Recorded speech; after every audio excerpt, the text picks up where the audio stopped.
Hello, my name is Biddy, and Susie will start the roaring. Now, while this theory is probably going to be bullcrap and irrelevant in less than 2 weeks, I at least wanted to throw my hat into the ring before everyone's theories are irrelevant. Now, I know it might be weird for me of all people to be talking about this since I voiced over the video where Rousey cries and screams and admits he's Asriel to a Kara-possessed evil he-him Chris. But I just want you to hear me out, alright? Don't expect this to make much sense or for it to be a deep dive either.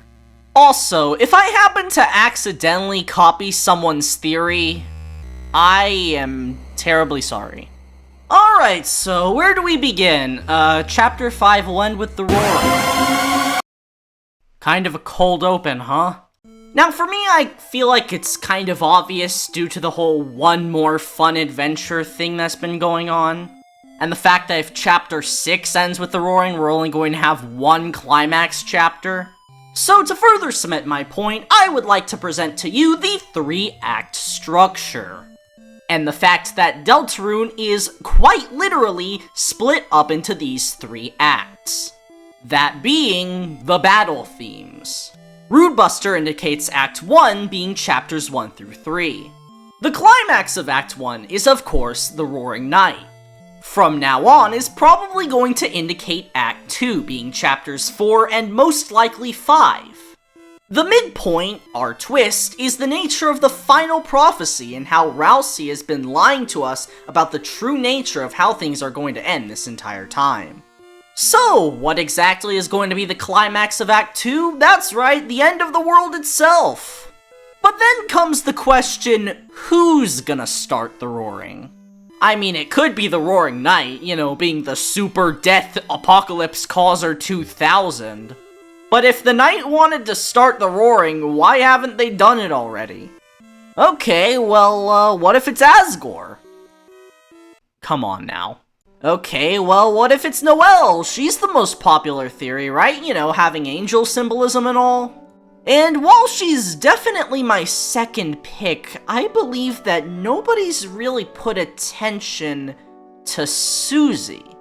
No, I'm not joking around here. I genuinely believe that Susie will start the roaring in Chapter 5. But Biddy, how the hell is that gonna happen, you might ask? Well, let's go back to the whole one last adventure thing, alright? What's most likely going to happen is that Chapter 5 is going to be all about Susie really just trying and failing to come to terms with the fact that the adventures aren't gonna last forever. We already know that this is directly foreshadowed by the old man fight in Chapter 4, but there are other aspects to this. What would compel Susie to, at the very least, accidentally start the roaring? Okay, hear me out again on this one, but I believe that this ties into the final prophecy. That's right, I'm hitting all the bases with this one. I've seen theories on this like, Chris is gonna die, Chris is gonna kill Susie, but what if it's not that complicated? What if literally everybody is overthinking this and it's the most simple thing possible? What if the final prophecy is simply all darkness must be sealed away?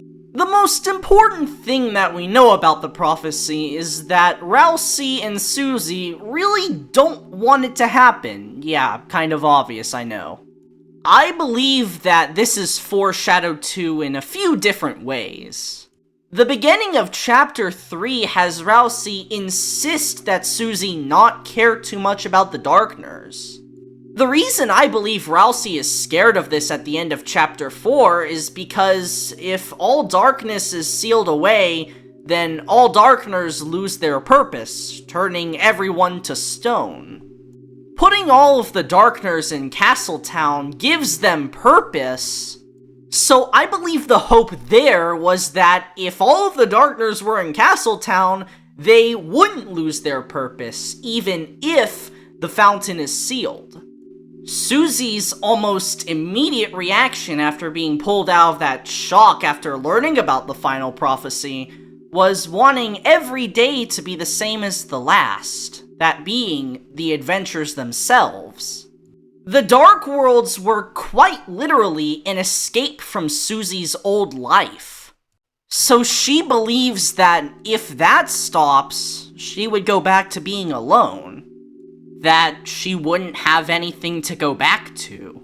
But what really sealed the deal for me was the line, "It was as if all the darkness had been blown away." If my barely coherent ramblings are correct and Deltarune really does end like this, we're going to be looking back at this particular line a lot. So, to wrap all of this together, I believe that Susie, desperately trying to continue the adventures, foolishly opens a dark fountain in a place that would release so much darkness that it would start the roaring. I'm not exactly sure where this would be besides the festival. After all of the overworld shenanigans and the Flower King Dark World, it'll probably be nighttime. Just enough darkness for someone to create a dark fountain out in the open. This will be Susie's massive character moment, inadvertently causing the ending that she was trying to prevent the entire time. Directly foreshadowed through Chapter 4 and maybe even Chapter 3. Remember the Doom Board segment? Where Tenna wants to continue the game forever, resulting in his city board being destroyed, eventually ending in the game being turned off? I feel like that speaks for itself.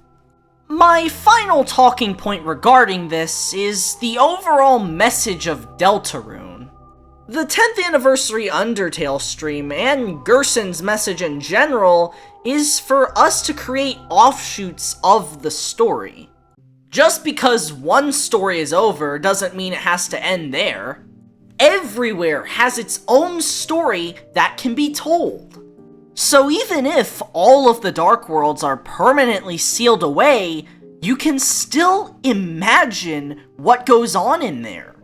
You can make your own Deltarune chapters where they explore places like the hospital.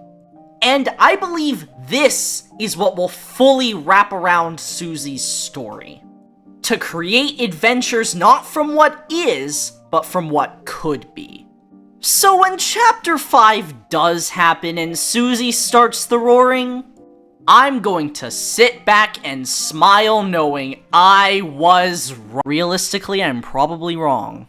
Subscribe for more Deltarune Super Weird Route.